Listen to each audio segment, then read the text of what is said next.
మనం ఆ ఇంటర్మీడియట్లో కరెక్ట్గా తెచ్చుకున్న మార్కులు, అక్కడ ఉన్న ఎంట్రన్స్ ఎగ్జామ్ రాస్తే ఆ ఎంట్రన్స్ ఎగ్జామ్లో వచ్చిన మన మార్కులను బట్టి మనం ఇంజనీరింగ్కి వెళ్ళాలా, లేదా మెడిసిన్కి వెళ్ళాలా, లేదా ఇంకా వేరే డిఫరెంట్ కోర్సెస్కి వెళ్ళాలా అనేది మన లైఫ్ ఆధారపడి ఉంటుంది.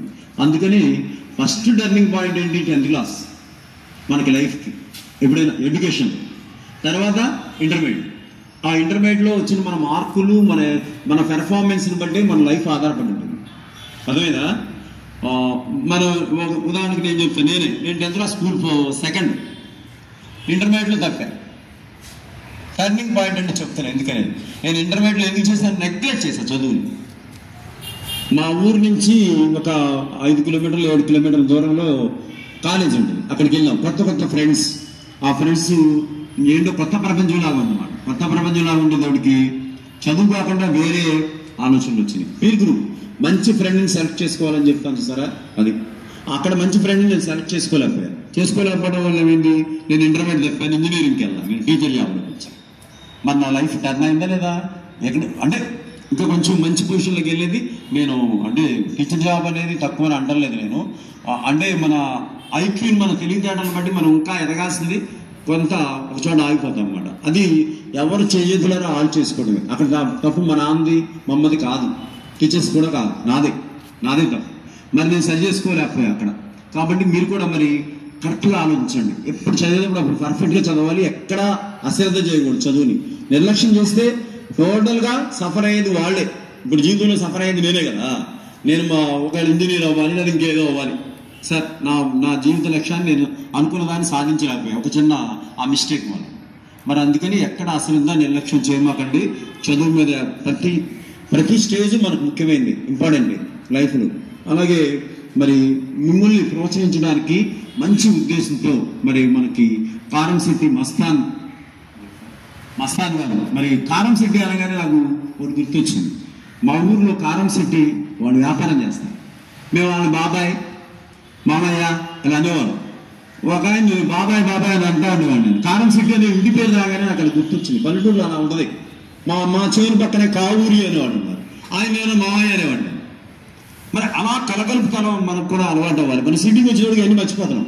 పలానా వాళ్ళు ఆ కులం, పలానా వాళ్ళు ఈ కులం, పలానా వాళ్ళు ఈ మతం, ఇలా ఉంది. అక్కడ మేము పెరిగిన స్టేజ్లో అలా లేదు. అందరినీ మామయ్య, బాబాయ్, అక్కాయ్ అలా అనేవాళ్ళం. ఏ కులమైనా కులం కూడా గుర్తొచ్చేది కాదు. మరి అలా పెరగాలి మనం కూడా. అర్థమైందా? అందరూ సమానమే, మనుషులంతా సమానమే. కాబట్టి డిఫరెంట్ ప్రొఫెషన్స్, డిఫరెంట్ వృత్తులు చేస్తున్నాం. అందువరకు ఏ మనిషికి ఇచ్చే గౌరవం ఆ మనిషికి మనం ఇవ్వాల్సింది. మరి దృష్టిలో పెట్టుకోండి. చక్కగా మరి వాళ్ళని ప్రోత్సహించడానికి వచ్చారు కాబట్టి ప్రభాకర్ సార్ పేర్లు చదువుతారు. చక్కగా స్టేజ్ మీదకి వచ్చి ఒకసారి మరి ఆ ప్రైజెస్ తీసుకోండి. ఒకసారి జయవాసి సభాయి మహా. నాకు ఈ అవకాశం కల్పించిన ప్రిన్సిపల్ గారికి, మీ పిల్లలకి, టీచర్స్ అందరికి కూడా ధన్యవాదాలండి. మొన్న మేడం వచ్చి మాట్లాడారు కదా, రీల్స్ మానేయండి బాగుంటుంది అనేసి. ఎవరన్నా మానేశారండి మీరు రీల్స్ చూడటం? మోటివేషన్ వీడియోస్ చూడమని చెప్పారు కదా, ఎవరన్నా రీల్స్ చూడటం మానేశారా? ఎవరు మానలా, ఒకరు కూడా చేయట్లా. అందరూ చూస్తున్నారు అయితే బాగానే. ఇప్పుడన్నా మానేయండి. మా మేడం మొన్న చెప్పారు కదా, మిమ్మల్ని అందరినీ మోటివేట్ చేశారు కదా, చక్కగా మోటివేషన్ వీడియోస్ ఉంటాయి యూట్యూబ్లో, అవి చూడండి. సార్ చెప్పారు కదా లైఫ్ టర్నింగ్ పాయింట్ అని, అలా మీ జీవితాన్ని మీరు పాటు చేసుకోవద్దు. చక్కగా చదువుకొని మీరు కూడా ఒక స్టేజ్కి వచ్చిన తర్వాత మేము మీకు ఎలా హెల్ప్ చేస్తున్నామో మీరు కూడా చక్కగా చదువుకొని మీరు కూడా మీలాంటి తోటి విద్యార్థులకి సహాయం చేయాలి. మేము మీ నుంచి ఆశించేది అదొక్కటే అమ్మ.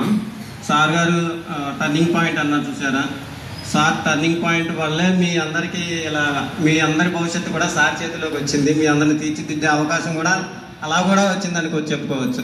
అది ఓకే, థ్యాంక్ యూ అండి.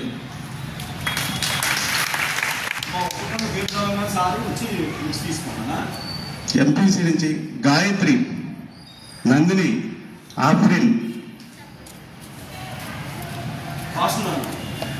బైపీసీ మధుర, ప్రమిత, కుసుమ.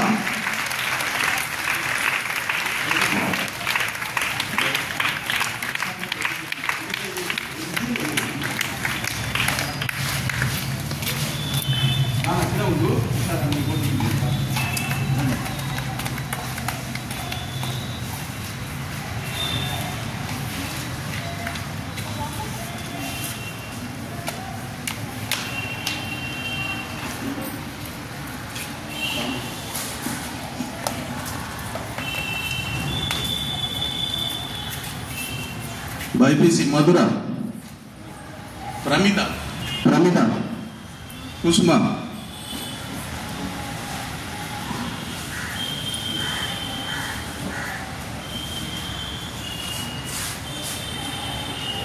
ఎంసెట్కే కాకుండా మనకి group D, railway group D jobs పడినండి. వాటికి ఇంటర్మీడియట్ నుంచి 4 అప్లై చేశారు. వాళ్ళకు కూడా మెటీరియల్స్ అప్లై చేశారు. ధన్యవాదాలు సార్. కరిష్మా, రూతు, శృతి, దుర్గా.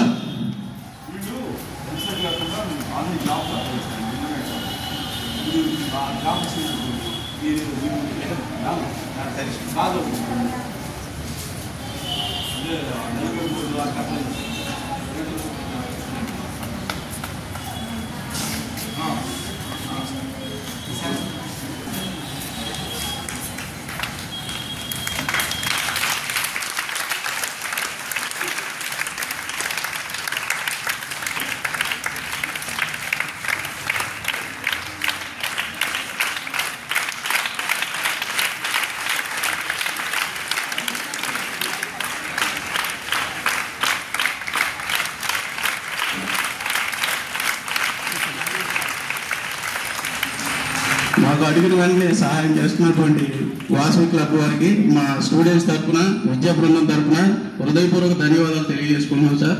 మేము ఒక హామీ ఇస్తున్నాం మీకు, మా పిల్లలందరినీ బాగా చదివించి వీళ్ళకి ఎంసెట్లోనూ అలాగే నీట్లోనూ మంచిగా ర్యాంకులు తీసుకురావడానికి మా వంతు కృషి చేస్తామని మీకు హామీ ఇస్తున్నాం సార్. Thank you.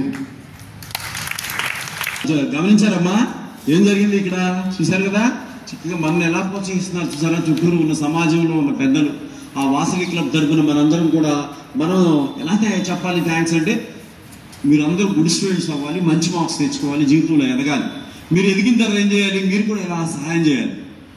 మనకి పెద్ద జాబ్ వచ్చేసింది, కలెక్టర్ జాబు అనే ఆలోచన, లేదా ఇంకా పెద్ద జాబులకు వెళ్ళాం, లేదా ఇంకా బిజినెస్ చేసి బాగా సంపాదించాం అలా ఆలోచనలో కాకుండా మనతో పాటు పెరిగే సమాజంలో కొంచెం వెనకబడిన ఉన్న వాళ్ళు ముందుకు రావాలి కదా చదువులు.